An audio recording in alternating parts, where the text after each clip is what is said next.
आदाब, मैं हूं शम्स तबरेज़ कासमी और आप देख रहे हैं मिलत टाइम्स। मेरे साथ सामने फ्रेम में है मशहूर जर्नलिस्ट अनुराधा बेशिन। आप हिंदुस्तान के मारूफ जर्नलिस्ट हैं और कश्मीर टाइम्स की एग्जीक्यूटिव एडिटर हैं। कश्मीर में इस मरतबा फिर सियासी हलचल तेज़ हो गई है। कश्मीर से आर्टिकल 370 को हटाए हुए तकरीबन 2 साल अगस्त 2021 में पूरे हो जाएंगे। जून का महीना ख़त्म होने के करीब है। इस बीच खबर ये आ रही है कि अब वहाँ असम्बली चुनाव कराने की तैयारी है। पिछले दिनों वज़ीर दाखिला अमित शाह ने वहां का दौरा किया, तरक्याती कामों का जायजा लिया और अब 24 जून को प्राइम मिनिस्टर नरेंद्र मोदी साहब की सरपरस्ती में एक मीटिंग हो रही है जिसमें जम्मू कश्मीर की तमाम सियासी पार्टियों को मदऊ किया गया है। जम्मू कश्मीर की जो बड़ी सियासी पार्टियां हैं उनकी शिरकत होगी या नहीं होगी, आने वाला वक्त बताएगा। इस वक्त हम फिलहाल अनुराधा बेशिन के साथ चर्चा करेंगे कि कश्मीर के इस वक्त क्या हालात हैं, क्या चुनाव वहाँ पॉसिबल है, सरकार क्या चाह रही है, किस तरह का चुनाव हो सकता है। अनुराधा जी, मिलत टाइम्स में स्वागत है आपका, खैर मकदम है और बहुत शुक्रिया कि आपने वक्त दिया, क्योंकि ये टाइम हम जर्नलिस्टों के लिए बहुत कीमती होता है। तो कश्मीर में इस वक्त क्या हो रहा है, क्या चुनाव के लिए माहौल साजगार है वहाँ? देखिए, माहौल तो यहाँ पर जो 2 साल से, तकरीबन 2 साल से है, वो एक चुप्पी का माहौल है, एक डर का माहौल है। एक शुरुआत में तो बिल्कुल कर्फ्यू का माहौल था, काफ़ी अरसे तक इंटरनेट बंद था, रिस्ट्रिक्शंस काफ़ी इम्पोज थी, बहुत सारे लोगों को हिरासत में ले लिया गया था और तकरीबन पूरी जितनी पॉलिटिकल लीडरशिप है उसको वो भी नज़रबंद थी। तो उससे जो एक पॉलिटिकल और सोशल इकोनॉमिक एक इम्पैक्ट हुआ, उससे एक बिल्कुल चुप्पी का माहौल बन गया, बिल्कुल खामोशी का माहौल। मीडिया यहाँ पर उन पे सख्त पाबंदियां हैं, अनअनाउंस्ड पाबंदियां हैं कई तरीकों से। पहले तो इंटरनेट बैन रहा, फिर कई जो जर्नलिस्ट को समन किया जाता था, या एक मीडिया पॉलिसी जो बनी, कुछ के अगेंस्ट केसेस दायर किए गए, क्रिमिनल केसेस। तो उससे एक ऑलमोस्ट एक खामोशी है, हर सतह पे एक खामोशी सी है।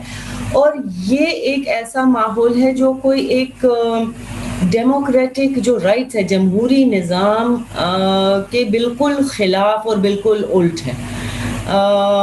और जब तक एक आपका पब्लिक लाइफ में एक जमहूरी निज़ाम और एक जमहूरियत का एक्सपीरियंस नहीं होता, एक पॉलिटिकल प्रोसेस की शुरुआत करना उस माहौल में ज़रूरी भी है लेकिन मुश्किल भी है, अनलेस कोई ठोस कदम उठाए जाएं कि आपके सिविल लिबर्टीज़ को रिस्टोर किया जाए, आपका जो फ्री एक्सप्रेशन का स्पेस है, जो डेमोक्रेटिक स्पेस है, जिसमें कि ज़्यादा से ज़्यादा लोग, क्योंकि जमहूरियत जो है वो सिर्फ पॉलिटिकल पार्टीज़ के लिए नहीं होती, वो लोगों के लिए होती है, वो आवाम के लिए होती है। जब तक वो आवाम एक्सपीरियंस नहीं करेगी तो ये एक फार्स और एक कॉस्मेटिक प्रोसेस बन के रह जाएगा। अच्छा, क्या अभी तक वहाँ के लोगों के जहनों पर इसका असर है कि उनका स्पेशल स्टेटस छीन लिया गया, आर्टिकल 370 को छीन लिया गया, फौज बहुत ज्यादा लगा दी गई थी, लोग अभी भी जहनी दबाव में है या वो फ्री होकर के पहले जैसे जिंदगी जी रहे हैं वहाँ? नहीं, देखिए, जहनी दबाव तो है। एक तो जो हुआ उसके साथ एक इमोशनल उनका जो एक आइडेंटिटी का मसला जुड़ा हुआ है। एक हिस्ट्री में ना जाते हुए कश्मीर की, लेकिन एक डिस्प्यूट है और जो लोगों के पर्सपेक्टिव्स हैं, यहाँ अलग अलग किस्म के पर्सपेक्टिव्स हैं, क्योंकि अगर आप पूरा जम्मू कश्मीर का इलाका देखें तो यहाँ कई अलग रीजनल और रिलीजियस वॉइसेस हैं, अलग अलग कौमें हैं, तो उनका अलग पर्सपेक्टिव्स रहे हैं, कंपीटिंग पर्सपेक्टिव्स भी रहे हैं। उनका क्या लिंक था या क्या सोच थी धारा 370 को लेकर, एक इमोशनल स्ट्रेस वो था। दूसरा, उसके बाद जिस किस्म के वो चेंजेस लाने के लिए, वो तब्दीली लाने के लिए जिस किस्म का एक माहौल क्रिएट किया गया, एक ज़्यादा मिलिटराइज स्पेस बनाई गई, एक ज़्यादा कंट्रोल्ड अंडर सर्वेलेंस एक जो स्पेस बनाई गई है और वो कंटिन्यू करती है, आज तक वो जारी है, उसमें एक डर का माहौल बना हुआ है। कोई भी ओपनली आके नहीं बोल सकता। اگر بہت سارے لوگ اس لیے اریسٹ ہوئے اور اگر جب چھوٹے گئے تو ان کو بانڈ سائن کروانا پڑے کہ وہ دھارا 370 پہ بات نہیں کریں گے. اگر دھارا 370 تو کانسٹیٹیوشن کا حصہ تھا, وہ کورٹ میں ہے, اس کا مسئلہ 2 سال سے پینڈنگ ہے, وہ فروزن ہے وہ ساری پیٹیشنز جو ہیں. یا اگر وہ کانسٹیٹیوشن کا حصہ تھا تو اس پہ ڈسکشن کیسے ان ڈیموکریٹک ہو سکتی ہے؟ کہیں پہ کوئی موبلائزیشن آف پبلک موومنٹ وہ الاؤڈ نہیں ہے, چاہے وہ پولیٹیکل سے ریلیٹڈ ہو یا روزمرہ کی زندگی سے ریلیٹڈ ہو, کسی کی زمین سے ریلیٹڈ ہو, پانی بجلی کے مسئلوں سے ریلیٹڈ ہو, تو اس کی بھی اوپن سپیس ابھی تک نہیں ہے. یہ صورتحال ہے کہ ابھی بھی اوپن اسپیس نہیں. اچھا یہ بتائیے, اگر چناؤ ہو جاتا جیسا کہ خبریں آ رہی ہے, میڈیا میں بھی چرچا ہے, تو کیا وہاں کے لوگوں کی دلچسپی ہوگی چناؤ میں ووٹ ڈالنے میں؟ دیکھیے یہ کہنا مشکل ہے, کیونکہ لوگ جو اکثر ہیں وہ ہم نے پیچھے بھی دیکھا ڈسٹرکٹ ڈیولپمنٹ کاؤنسل کی جو الیکشنز ہوئیں, حالانکہ ایک نیا ایکسپیریمنٹ تھا جو کہیں پورے ملک میں کہیں بھی نہیں ٹرائی کیا گیا, اور کہیں بھی وہ جو کانسٹیٹیوشن کی 3 لیئرڈ ڈیموکریٹک سٹرکچر ہے اس میں کہیں اس کا ذکر نہیں ہے. لیکن اس کے باوجود اوور آل پارٹیسپیشن رہی, ماڈریٹ پارٹیسپیشن رہی. کچھ علاقوں میں, کچھ پاکٹس میں بالکل نہیں لوگ نکلے, لیکن وہ ایک یہاں کا جو ایک یہاں کی جو پولیٹیکل سچویشن ہے اس کے مد نظر بھی اسی طرح کے جو پیٹرنز تھے جو پیچھے بھی پچھلے کچھ گزشتہ سالوں میں رہے ہیں. لوگ جب نکلتے ہیں ووٹ دینے کے لیے وہ بالآخر اپنے کئی مسئلوں کی وجہ سے نکلتے ہیں. پچھلے 2 سال میں کیونکہ یہاں پہ ایک پولیٹیکل جو لیڈرشپ ہے, جو لوگوں کے ریپرزینٹیٹیوز ہیں وہ نہیں ایگزسٹ کرتے ہیں. جو ڈی ڈی سی الیکشنز بھی کروائی اس کے بعد ان کو امپاور نہیں کیا, ان کے پاس کوئی پاور نہیں ہے, ان کے پاس کوئی اختیار نہیں ہے, ان کی کیا باؤنڈریز ہیں وہ بھی ڈیلینیٹ نہیں کی گئی ہیں, پوری ڈیمارکیٹ نہیں کی گئی ہیں. تو اس میں پولیٹیکل لیڈرز کا ہونا کم سے کم لوگوں کے جو روزمرہ کے جو مسئلے ہوتے ہیں وہ کم سے کم اس کو وائس دیتے ہیں. تو بہت سارے لوگ اس وجہ سے اپنے جو روزمرہ کی جو تکلیفیں ہیں ان کی وجہ سے بھی الیکشن میں حصہ لیتے ہیں. یا جموں کشمیر میں جو پالیٹکس گزشتہ کچھ سالوں میں رہی ہے, جموں ورسز کشمیر, اس کو اس کی وجہ سے بھی, وہ کمپیٹیٹیو پالیٹکس کی وجہ سے بھی کئی لوگ ووٹ دینے کے لیے نکلتے ہیں. لیکن صرف ایک الیکشن کو آپ ایسے نہیں دیکھ سکتے کہ اسی سے میجر کیا جائے گا کہ یہ جمہوریت ہے کہ نہیں ہے. ہو سکتا ہے لوگ نکلیں, پارٹیسپیٹ کریں, ماڈریٹ پارٹیسپیشن ہوئے گی, کتنی ہوگی کتنی نہیں ہوگی, پر وہ ایک اس بات کا انڈیکیٹر نہیں ہے کہ یہاں پہ جمہوریت ریسٹور ہو گئی. مطلب جمہوریت ابھی ریسٹور نہیں ہوئی ہے. یقین ان پولیٹیکل لیڈرز پہ ہے.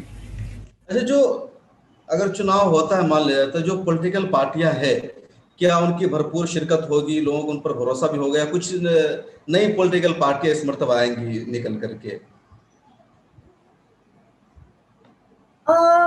کہنا مشکل ہے. آپ نے پورا جو پچھلے 2 سال کا ایک اتنا بڑا بریک ہی نہیں رہا, آئی مین کو صرف سسپینڈ نہیں کر دیا.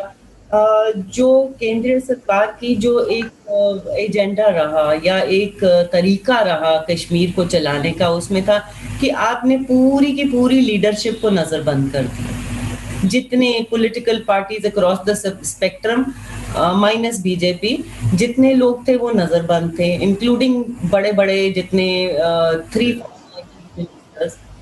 وہ تک اندر تھے. ایسا نہیں ہے کہ کشمیر میں ایسا پہلے کبھی نہیں ہوا کہ سینٹر کا جو ہے انٹرفیئرنس نہیں رہی یہاں کی پالیٹکس میں, یا یہاں کے جو پالیٹیشینز ہیں وہ پہلے جیل نہیں ہوئے. بہت بڑے لیڈر شیخ عبداللہ وہ بھی کئی سال جیل میں رہے, اور اسی طرح سے وہ نظام چلتا رہا. لیکن تب جو سینٹر کا رویہ تھا وہ تھا کہ ایک لیڈر کو ہٹانا ہے, دوسرے کو لانا ہے, کس کو کتنا بڑا کرنا ہے, کس کو کتنا چھوٹا کرنا ہے. انہوں نے پورا کا پورا جو 2019 میں ہوا پورا کا پورا ڈھانچہ ہی توڑ دیا. تو پولیٹیکل سپیس بالکل وائپ آؤٹ ہو گئی. लोकल पॉलिटिकल स्पेस, लोगों की जो लोकल एस्पिरेशंस, पॉलिटिकल एस्पिरेशंस को छोड़ दीजिए, लेकिन जो उनकी डेवलपमेंट से जुड़ी एस्पिरेशंस, उनकी इकोनॉमी से जुड़ी एस्पिरेशंस, उनके बाकी जो रोज़मर्रा की ज़रूरतें हैं उनसे जुड़ी जो एस्पिरेशंस हैं, उसकी भी कहीं सुनवाई नहीं थी, उसकी भी कहीं स्पेस नहीं थी और छोड़ी नहीं, उसको पूरा का पूरा डिलेजिटिमाइज कर दिया। साथ ही में एक जो थ्रू टेलीविज़न चैनल्स या कई बयानों के ज़रिए जो एक विलिफिकेशन कैंपेन चलाया गया उन लीडर्स के खिलाफ, कभी उनको बोलना ये एंटी नेशनल हैं, कभी उनको बोलना ये प्रो पाकिस्तान है, ये फॉरेन हैंड्स के हाथ में खेल रहे हैं, ये गुपकार गैंग हैं, या इस किस्म की जो चीज़ें हैं, उनकी जो ग्राउंड लेवल पे लेजिटिमेसी है वो इतनी ज़्यादा वीक करती है। जब वो कुछ अगर बोलते हैं तो उनको पकड़ के फिर आप जेल में बंद कर देते हैं, कोई ना कोई केसेस बना देते हैं या अलग अलग तरीकों से इंटिमिडेट करते हैं। तो उस स्पेस को क्या वो रिकैप्चर कर पाएंगे? क्योंकि बहुत मुश्किल है कहना, क्योंकि अभी हमने आवाजें सुनी नहीं है आवाम की, आवाम चुप बैठी है। कुछ सोशल मीडिया पे थोड़ा बहुत कुछ सुनाई देता है, बट दैट इज, उससे आप अंदाजा नहीं लगा सकते। सरकार दावा कर रही है कि बहुत ज़्यादा तरक्याती काम हुए हैं, बहुत ज़्यादा डेवलपमेंट हुआ है। आपके जम्मू कश्मीर में मौजूद हैं, आप कश्मीर टाइम्स के एडिटर हैं, देख रही हैं, क्या सच्चाई इसमें कितनी फीसद है? देखिए, बहुत सारी जो डेवलपमेंट का दावा किया जाता है और जो आंकड़े बताए जाते हैं, उनमें से बहुत सारे प्रोजेक्ट्स जो हैं वो पहले ही ऑन गोइंग प्रोजेक्ट्स थे। उस पर प्रोग्रेस कितनी हुई है वो भी वहीं की वहीं है, कोई खास डेवलपमेंट नहीं हुई। डेवलपमेंट इतनी हुई है कि आपके जो लैंड लॉज, जैसे ज़मीन से रिलेटेड जो लॉज हैं, कानून हैं, उसमें काफ़ी तब्दीली हुई है, पर क्या वो लोगों की बेहतरी के लिए हुई है? बहुत सारे जो लोग हैं उनको ख़तरा है कि उनकी जो ज़मीनें हैं, अब ये क्योंकि डेवलपमेंट का क्लॉज लेकर या स्ट्रैटेजिक एरिया का क्लॉज लेके आर्मी या किसी डेवलपमेंट प्रोजेक्ट के लिए उनकी ज़मीनें चली जाएंगी और उनके लिए उनको मुआवजा। तो उनका जो एक मनसूबा था कि 370 की वजह से जो रुकावटें थी, तो उसकी वजह से उन्होंने जो लैंड डेवलपमेंट का काम किया, उनसे वो लोगों को एम्पावर करते थे ना, उनके जो जमीन के राइट्स, क्योंकि यहाँ पे नेचर ऑफ लैंड राइट्स था, यहाँ लैंड रिफॉर्म्स हुए थे, लोगों को जमीन दी गई थी, यहाँ पे स्टेट बिगर ओनर थी लैंड की। बहुत सारी जो ज़मीनें थी, बहुत सारे बिजनेस जो हैं, बहुत सारी होटल इंडस्ट्री है, टूरिज्म इंडस्ट्री है, या बाकी जो इंडस्ट्री है हार्डकोर, वो सब लीज बेसिस पे है। अब जब आप वो उनको खतरा हो जाता है हमारी लीज रिन्यू होने के बजाय हमको बिल्कुल निकाल दिया जाएगा। अगर कॉन्ट्रैक्ट्स बाहर से मिले, जैसे कुछ माइनिंग के कॉन्ट्रैक्ट्स मिले, तो वो बाहर के लोगों को मिले, और बाहर के लोगों को उनके, क्योंकि जो उन्होंने टेंडर्स कोट किए वो 9 गुना ज्यादा थे, 5 गुना या 9 गुना ज्यादा।